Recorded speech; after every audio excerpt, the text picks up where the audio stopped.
오늘은 모래 위에 지은 집, 반석 위에 지은 집, 집 짓는 얘기 나옵니다. 이게 누가 그림 그려놨는데 한 집은 높은 데 있고요, 한 집은 낮은 데 있어요. 요게 핵심입니다. 모래 위에 지은 집, 반석 위에 지은 집이라서 핵심이 있는데 높은 데 짓는 거고요. 한 집은 낮은 데 짓는 거예요. 산상수훈이 이제 거의 마지막으로 오고 있어요.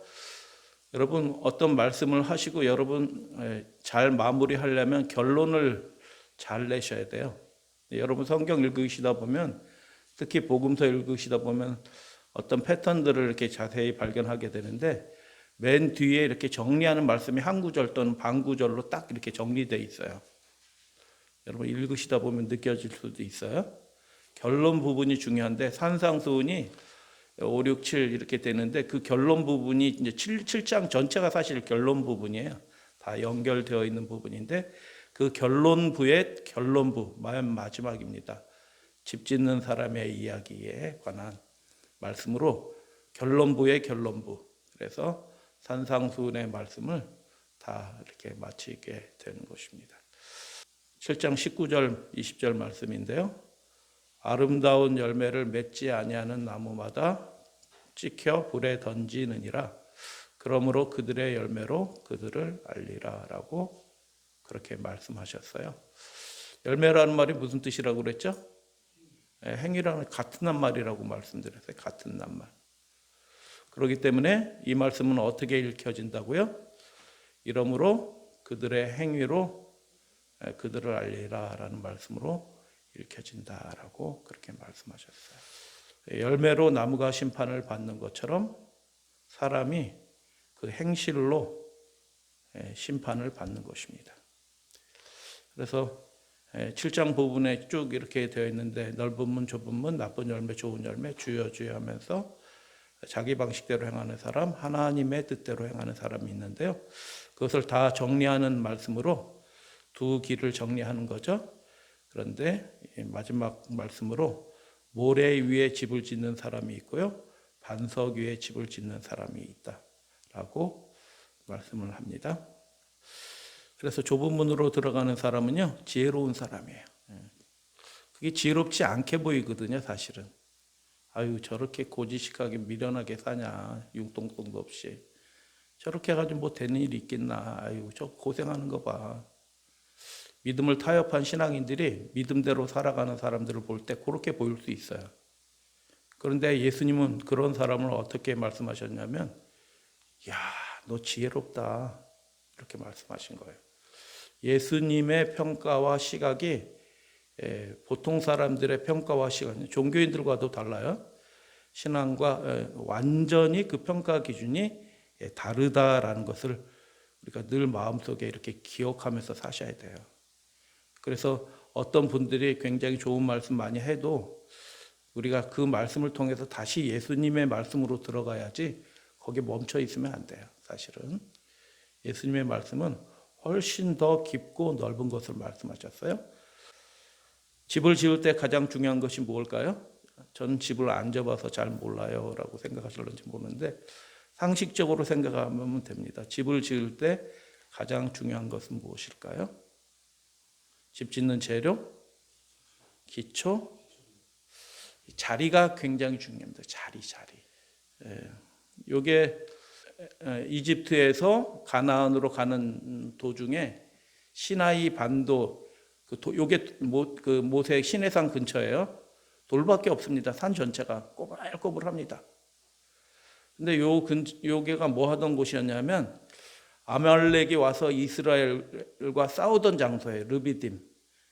성지 순례 다니시는 분들이 이집트 갔다가 이집트에서 가나안 오는 코스로 이렇게 성지 순례 하시는 분들이 있어요. 들를 데가 없는데 여기도 뭐 볼 거 하나도 없어요. 그냥 순 바위산밖에 없어요. 그런데 여기서 딱 멈춰서, 여기 오른쪽으로 올라가면 계단같이 있는데 오른쪽으로 올라가면 모세가 손 들고 기도했던 곳이라고 알려진 곳에, 그렇게 높지 않아요.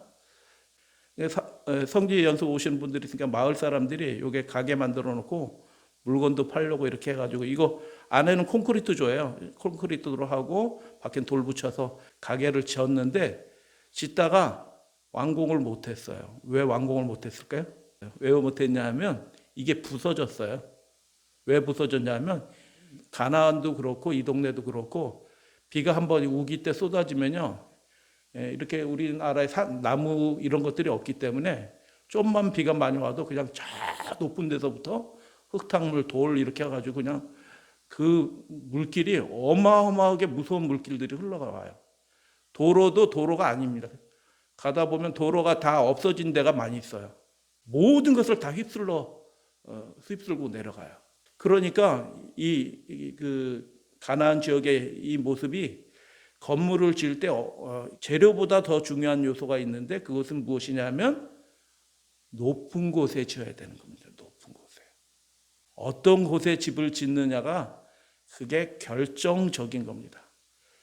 낮은 곳에 집 지으면 쉬워요, 안 쉬워요? 아주 쉬워요. 근데 높은 곳에 집을 지면은 그 재료들 뭐 하는 것 가져와갖고 다 가지고 올라가서 뭐 하고 하는 게 보통 어려운 일이 아닌 것입니다. 그래서 넓은 길, 좁은 길, 넓은 문, 좁은 문 그것과 연결이 되어 있어요. 다. 넓은 문은 어때요? 그냥 가만히 내버려둬도 본성대로 그냥 살도록 선택하면서 살도록 가만히 내버려도 그냥 넓은 길로 가는 겁니다. 근데 좁은 길은 어떻게 좁은 문으로 들어가는 길을 힘쓰는 사람들은 어떻게? 예수 안에서 주님을 바라보면서 그 본성을 거스르면서 하나님의 뜻, 그 믿음의 좁은 길로 걸어가기를 힘쓰는 거예요. 어떻게 보면 어쩔 땐 쉽지 않아요. 그래서 모래 위에 집을 짓는 사람은 어떤 사람들이에요? 이렇게 낮은 곳에, 이 밑에는 이렇게 모래들도 있어요. 낮은 곳에 편하게 집을 짓는 사람들이에요. 기초 아무리 잘해도 소용이 없어요. 왜요? 반드시 창수가 나면, 큰 물이 나면 당해낼 집이 없어요. 아무 집도.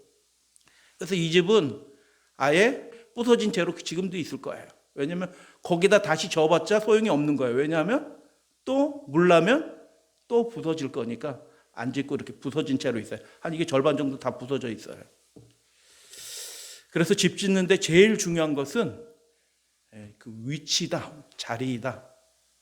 근데 그 자리가 결정적으로 구분이 되는데 어떤 자리냐? 높은 곳, 낮은 곳.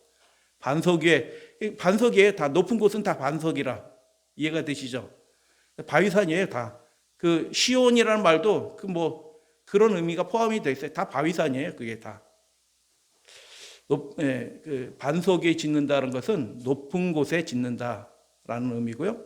모래 위에 짓는다는 것은 낮은 데 짓는다 이런 뜻이에요.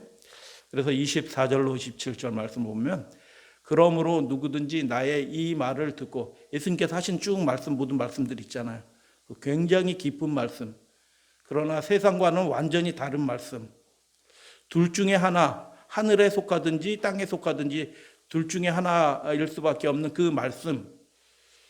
한 길은 쉽고 한 길은 육신의 눈으로 볼 때 굉장히 힘든 길처럼 보이는 그 길을 그 말씀을 하셨는데 야 도대체 그렇게 살 수 있을까? 원수를 어떻게 사랑하면서 살 수 있을까? 그런 말씀을 들었는데 그건 되지도 않는 말씀이시네 하고 예수님의 말씀을 듣고 행하지 않는 자는 그 집을 모래 위에 지은 사람이다. 대부분 그럴걸요? 예수님 그런 말씀하셔도 그건 예수님이니까 그렇게 사신 거지. 그렇게는 못 살아. 이렇게 생각할 수 있는 거죠. 그런데 예수님의 그 말씀을 듣고 행하는 자는 그 집을 반석 위에 지은 그 사람이 지혜로운 사람이다. 비가 내리고 창수가 나서 물이 나는 게 아니고 진흙탕 돌멩이 섞여져서 내려오기 때문에 나만 아는 게 없어요. 예외 없이. 그래서 핵심이 두 가지가 있네요. 첫 번째 핵심은 똑같은 상황인데 비가 내려요. 창수가 났어요. 근데 결과는 완전히 달라요. 우리 인생에 시험이 닥쳐요. 어려움이 닥쳐요. 그런데 그 인생이 어떤 인생은 와장창 무너지는 인생이 있고 어떤 인생은 그 시련과 어려움 가운데서도 굳건히 서는 인생이 있다라는 것입니다. 그렇게 되시기를 바랍니다. 저도 그렇게 되기를 바라요. 굉장히 어려운 일을 닥치는데 그 집이 무너지지 않았대요. 반석 위에 지었기 때문에. 근데 전혀 다른 결과를 나타내요. 창수가 나고 바람이 조금만 불었는데도 와장창 다 무너져요. 왜 그러냐면 잘못된 곳에 지었어요. 쉽게 지었다는 거예요. 믿음의 집을, 신앙의 집을 쉽게 지었어요. 그래서 믿음의 표준이 낮으면요, 그 낮은 표준 때문에 어려움을 당하고 그 믿음의 집이 무너져요. 예수님이 걸어가신 그 길처럼 높은 믿음의 표준을 가지시고 그렇게 예수 그리스도 주님께 구하는 사람들만 무너지지 않는 집을 지을 수가 있어요.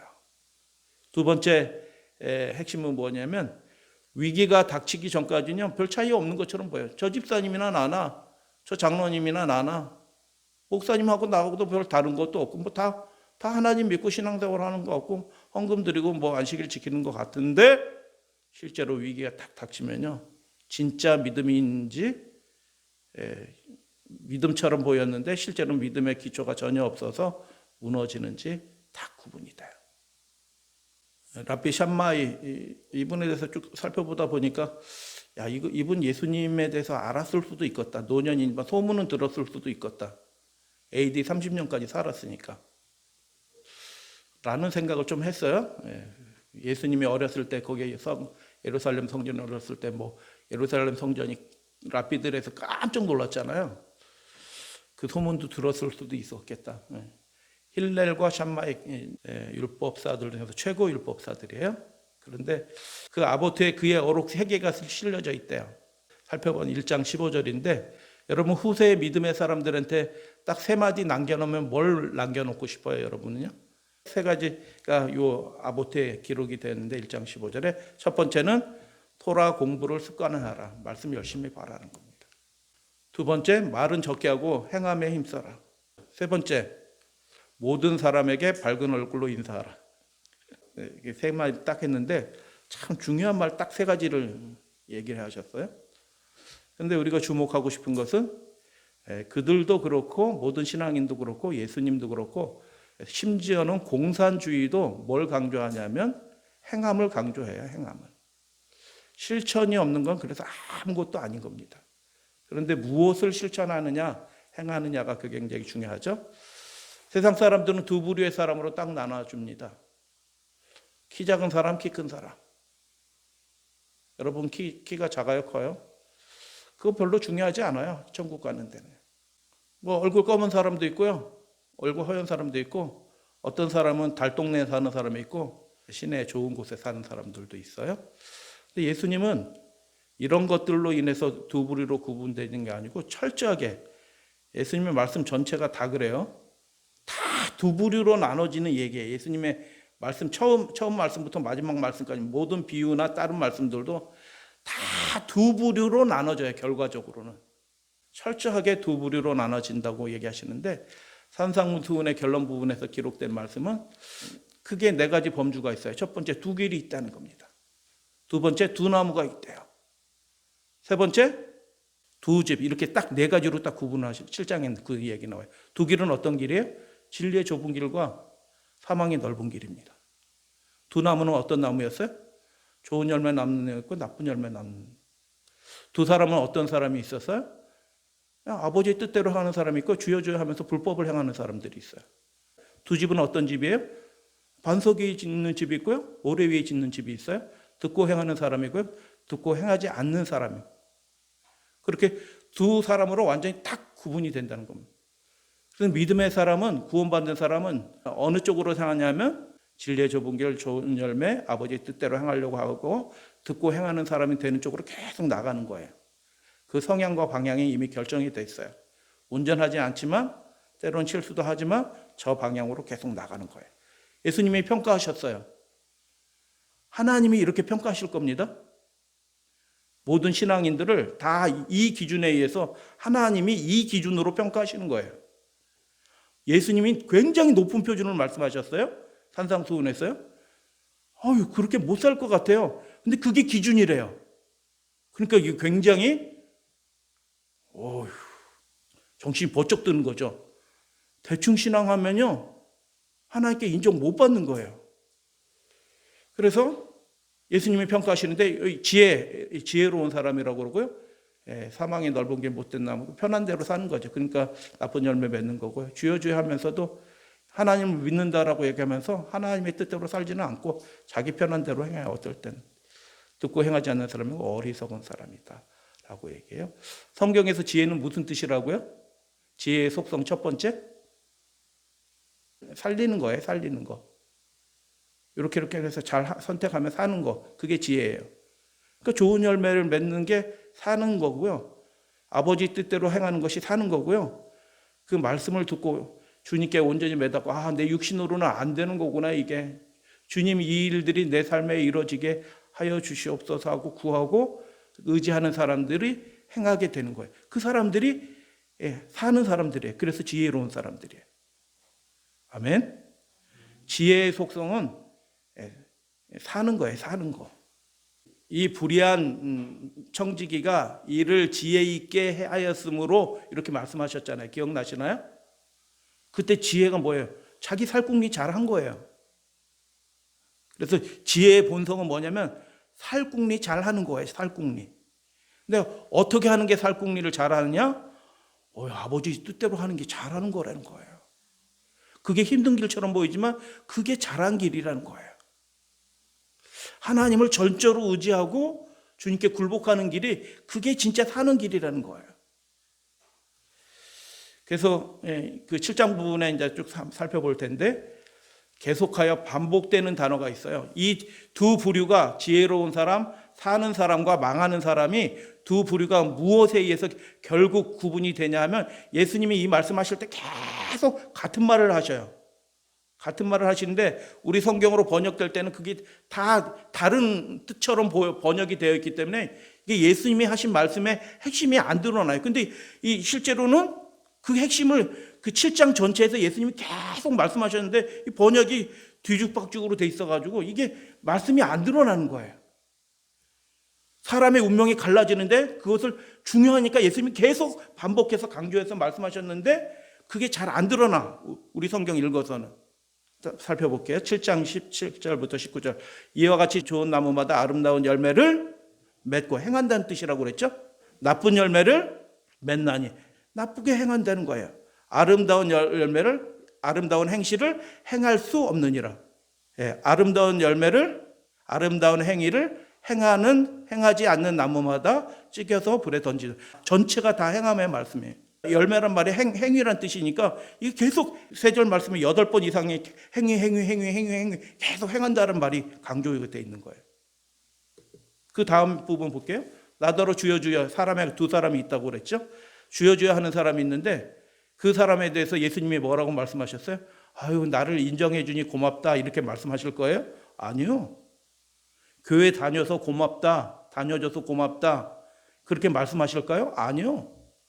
핵심적인 것은 하늘에 계신 내 아버지의 뜻대로 뭐 하는 자라요? 행하는 자라요. 행위에 대해서 계속 강조를 하고 계신 것입니다. 그런데 이 사람들도 행위가 없는 게 아니에요. 우리가 주의 이름으로 귀신을 쫓아내며 주의 이름으로 맞는 권능을 행치 아니하니까. 근데 나름대로 행위를 한 것 같아. 믿음의 행위를 한 것 같은데 핵심적인 게 뭐가 핵심적인 거예요? 하나님과 나와 개인적인 사이에서 하나님께서 말씀하신 그 온전하신 뜻을 이루기 위해서 내 자신을 다 주님께 드리고 행하는 삶의 열매를 맺는 사람이냐, 아니면 내가 편한 것만 받아들이고 예수님 땡큐 감사합니다, 마음이 편해졌어요, 갈등이 해결이 됐어요, 즐거워졌어요, 그리고 정말 중요한 것들을 안 해. 가짜 복음입니다. 예수 그리스도의 십자가의 은혜가 우리 삶 속에서 들어오면 그분이 원하시는 것들이면 무엇이든지 다 해드릴 마음이 있어요. 동의하시나요? 그런 마음으로 신앙생활을 시작했어요. 예수님께 다 드려도 뭐 아까울 게 뭐 있냐, 이 마음으로 신앙생활을 시작한 거죠. 그 다음 부분을 볼게요. 그러므로 누군지 나의 이 말을 듣고 뭐 하는 자? 행하는 자. 지혜로운 사람이다. 근데 26절 나의 이 말을 듣고 행치 아니하는 사람. 그래서 이 7장 전체가 무슨 얘기밖에 없어요?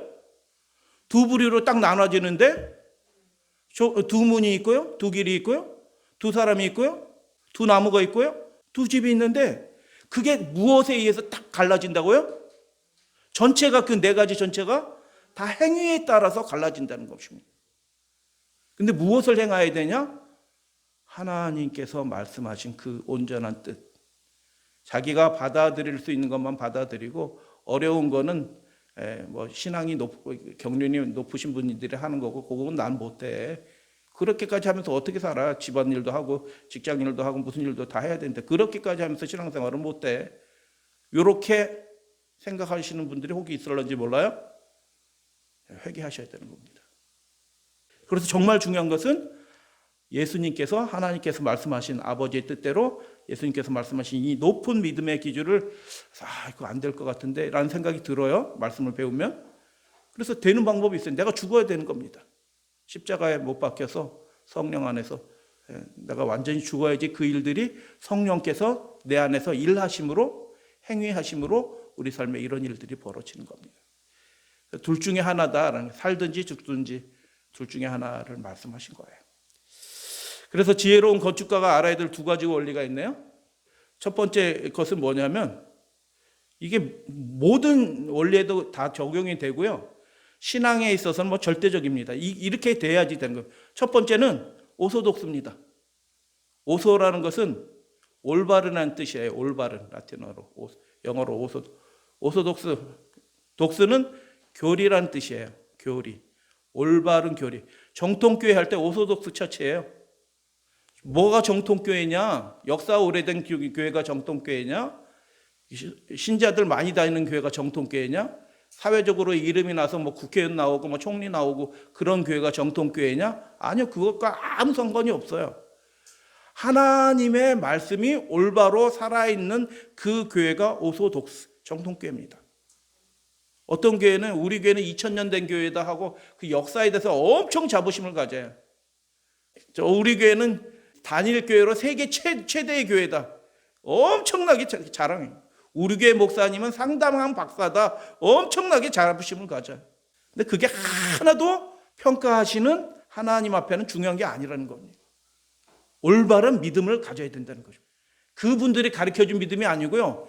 예수님이 직접 말씀하신, 동의하시면 아멘. 그래서 말씀을 정확하게 아셔야 됩니다. 알면 알수록 내 자신을 의지하고 싶은 생각은 없어져요.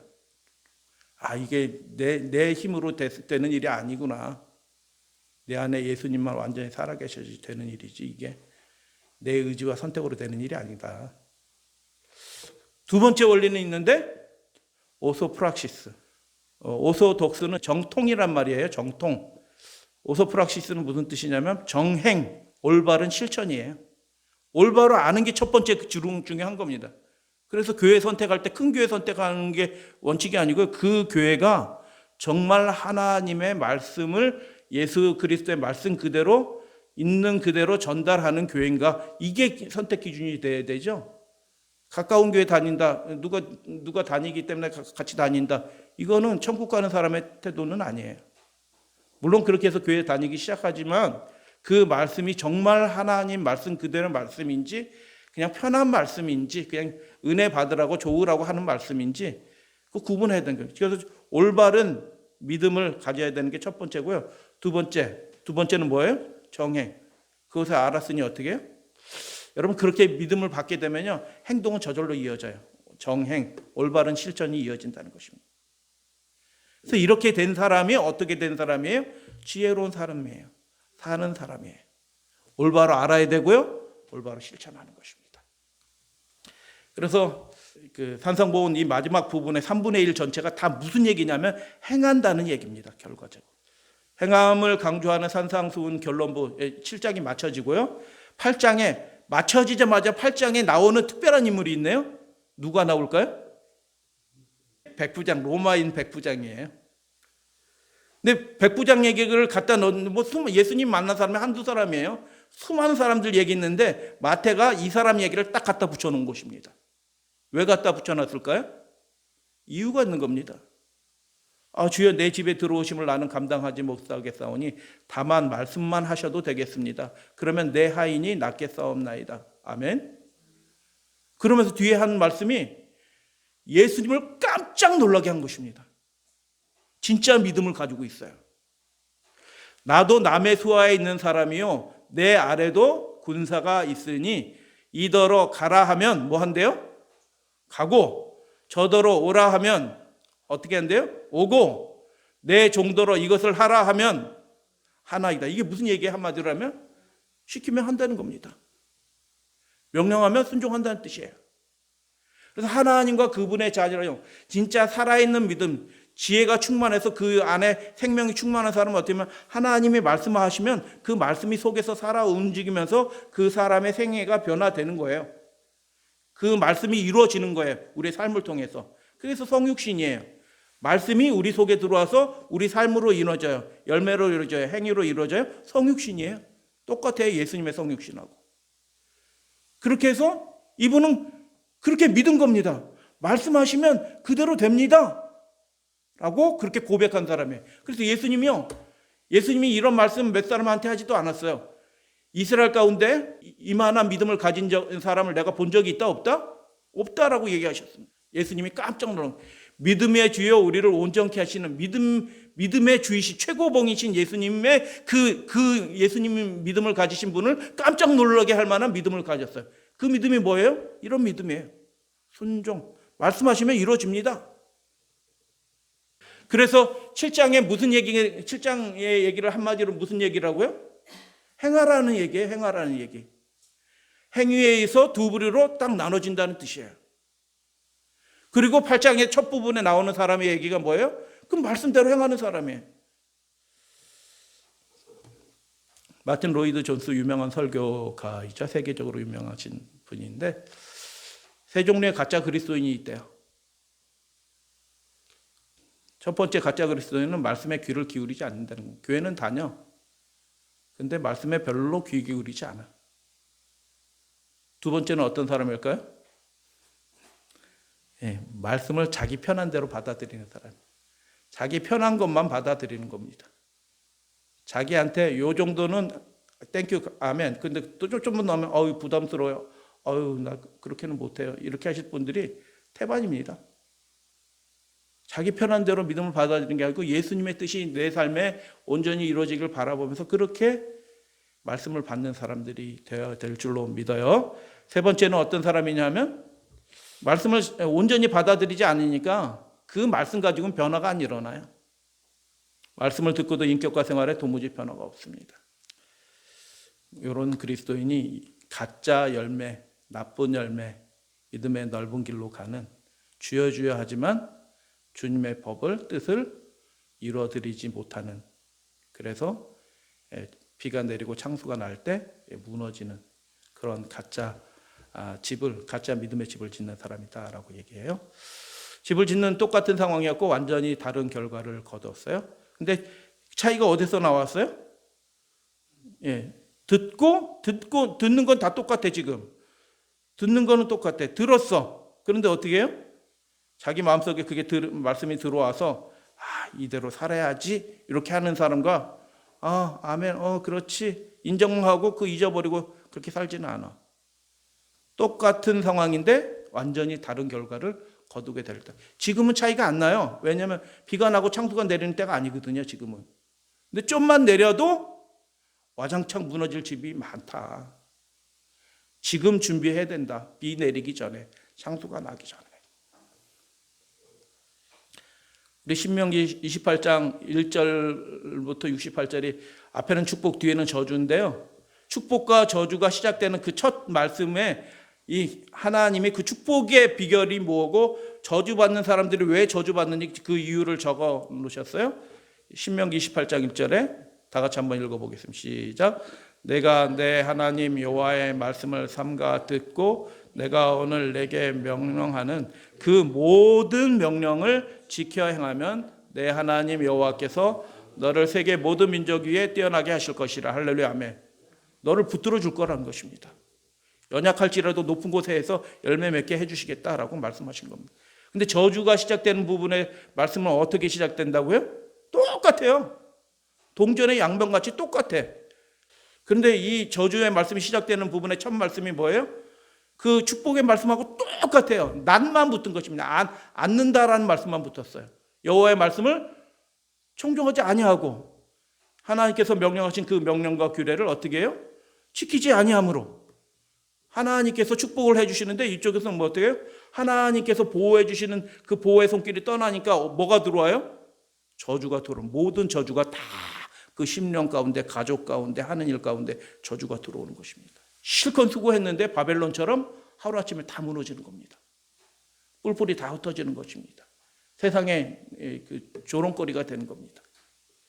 그래서 핵심은 똑같아요. 신명기 28장에서도 핵심이 뭐예요?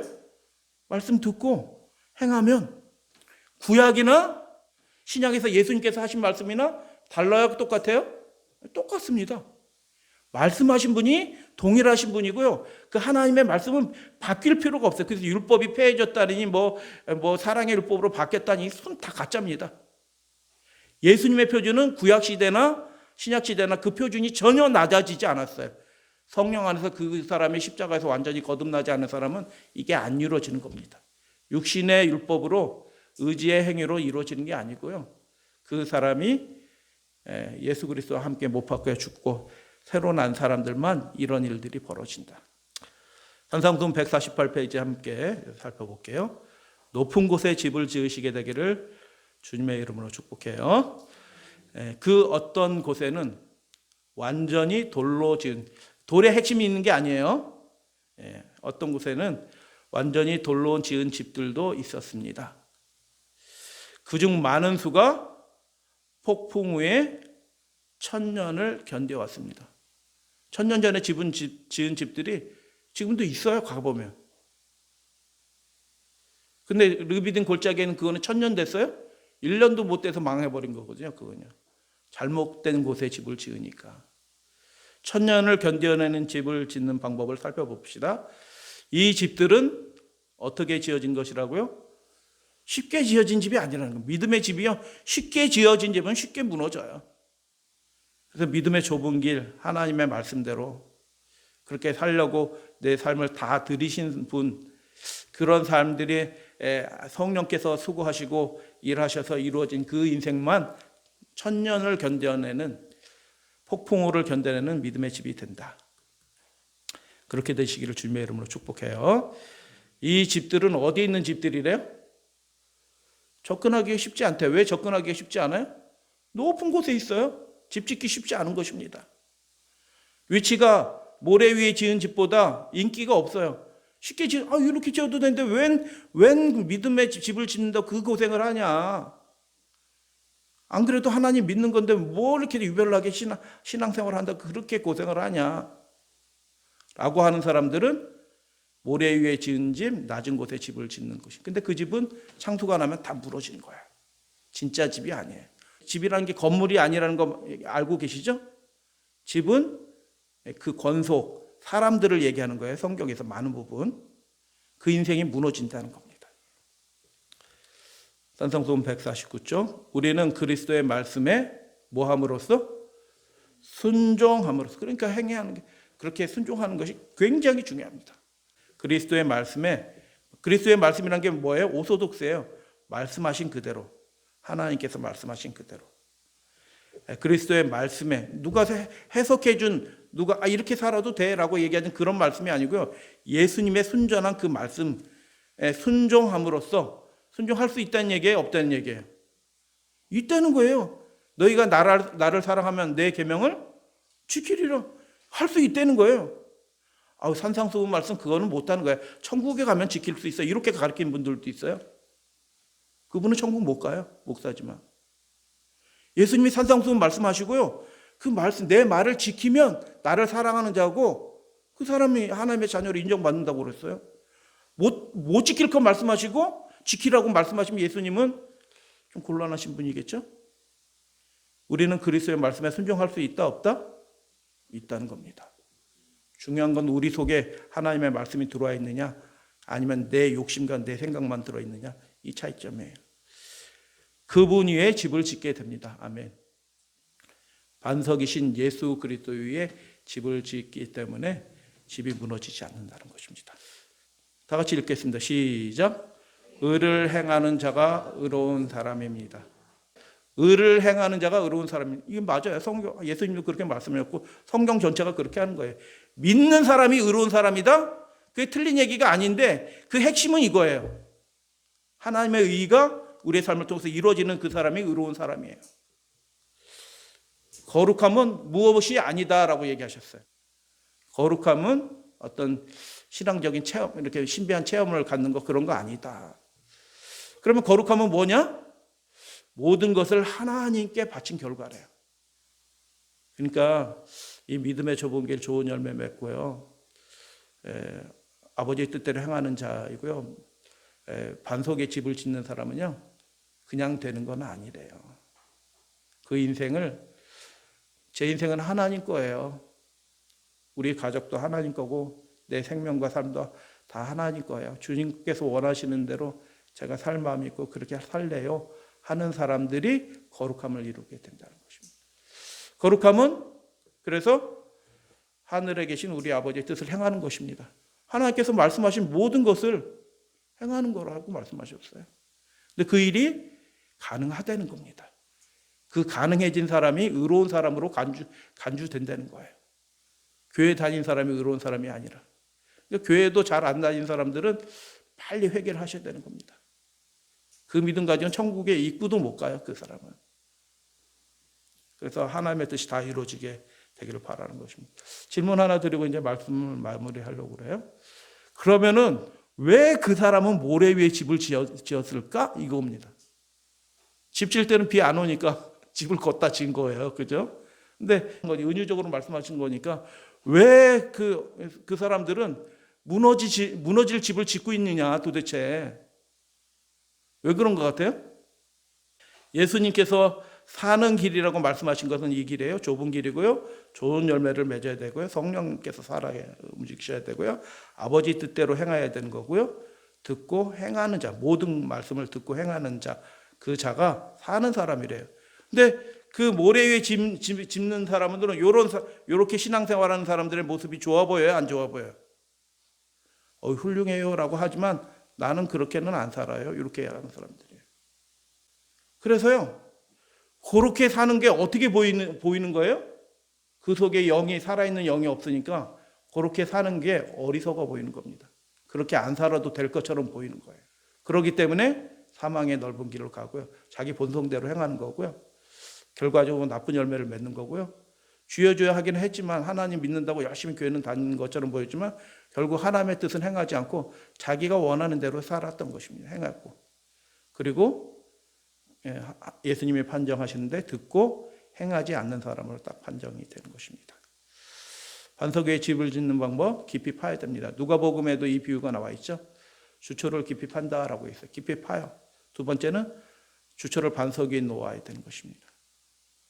주초를 반석 위에 놓고요. 그리고 집을 쳐야 되는 것입니다. 말씀을 옳게 분별하셔야 됩니다. 그러니까 오소독스 말씀을 말씀 그대로 예수님 뜻 그대로 올바로 분별해야 되는 것입니다. 그래서 적용할 필요도 없어요. 말씀 그대로 이렇게 딱 깨닫으면 그 말씀이 속으로 들어오거든요. 너 이렇게 살아라고 하는 말씀이 그 순간 싹 들어와요. 그러니까 말씀을 옳게 깨닫지 않으면요 하나님의 음성을 못 듣는 겁니다. 깨닫기 위해서 말씀의 음성을 듣기 위해서 말씀을 깊이 보는 사람, 정기적으로 규칙적으로 보는 사람. 아까 샴마이가 율법을 연구하는 걸 습관들이라고 얘기했잖아요. 그런 것처럼 말씀을 통해서 하나님의 음성을 듣는 것들이 습관이 되어 있는 사람, 보이는 사람. 그래서 말씀이 올바로 딱 이해가 되면요, 너 이렇게 해라 하라는 소리도 필요 없어요. 그 말씀을 즉시 깨닫게 된다니까요. 말씀을 첫 번째 그래서 옳게 분별해야 되고요, 잘 선택해야 되고요, 잘 안 되더라도 또 시도해가지고 주님을 의지하면서 순종하면서 살아야 되는 것입니다. 이것을 한마디로 얘기하면 뭐 하냐면 의식적으로 결단하면서 그렇게 하셔야 되는 겁니다. 저절로 안 이루어진다는 겁니다. 육신적인 습관들이 영의 습관으로 되기 위해서는 성령의 감동을 받아서 확 이렇게 해도요 그게 3개월을 못 가요. 끊임없이 의식적으로 결단을 해야 되는, 주님 안에서 예수님 바라보면서 기도하면서 이렇게 하는 사람들이 그 믿음의 집을 반석 위에 짓는 사람이 되는 것입니다. 나는 그렇게 잘 안 되던데. 우리를 바라보지 마시고 우리들은 약하나 예수 권세 많도다 크도다. 할렐루야 아멘. 그래서 고린도후서 12장을 쉬운 성경으로 이렇게 보면 이렇게 돼요. 나에게 예수님께서 말씀하셨대. 바울이 내 은혜가 내게 족하도다. 이게 무슨 뜻이에요? 너 할 수 있을 만큼 네 주님의 뜻을 다 이룰 수 있을 만큼 내 은혜를 충분히 줬어, 이런 뜻이에요. 하나님의 은혜는 우리가 능력이 약할지라도 넉넉하게 우리의 삶을 온전하게 하십니다. 우리의 능력이 중요한 게 아니고 하나님께 은혜 받는 게 중요하다. 근데 그 은혜가 뭐냐? 능력이다. 주님의 뜻을 행하려고 하는 사람들에게 그 능력이 주어진다. 행하려고 할 때 순종한 능력이 주어진다. 당신이 믿음으로 그 말씀을 받아들일 때 아멘, 그것이 순종할 능력을 주게 될 것입니다. 아멘. 그대는 하나님의 말씀 위에 집을 짓고 있으므로 품성이 그리스도의 품성과 같은 모습으로 형성될 것입니다. 우리가 그 과정 가운데 있는 거예요. 믿음으로 말씀을 받아들이면 그 말씀이 우리의 삶을 바꾼다니까요. 순종할 능력이 생긴다니까요. 결심하지 않아도 생겨요. 그 말씀이 들어오면. 이스라엘 백성은 약속의 땅 가까운 것에 장막을 쳤을 때 천국 가는 사람들의 핵심적인 것을 말씀하신 거예요. 가나안에 대한 지식을 갖거나 가나안의 노래를 부르는 것으로 충분해요. 천국은 이런 곳이야, 이렇게 준비해 놓으셨어. 그래서 하늘나라는 예수님이 우리를 기다리셔. 이런 거 아는 것으로 충분하지 않다는 겁니다. 그들은 하나님의 지시를 어떻게 하는 가운데? 순종하는 가운데 그 땅을 점령해야 된다는 거죠. 하나님을 믿는 삶 믿음을 어떻게 함으로?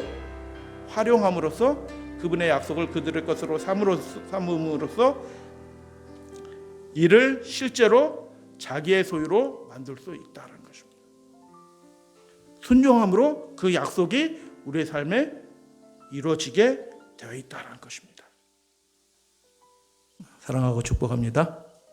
신앙은 그래서 그리스도의 말씀을 실천하는 데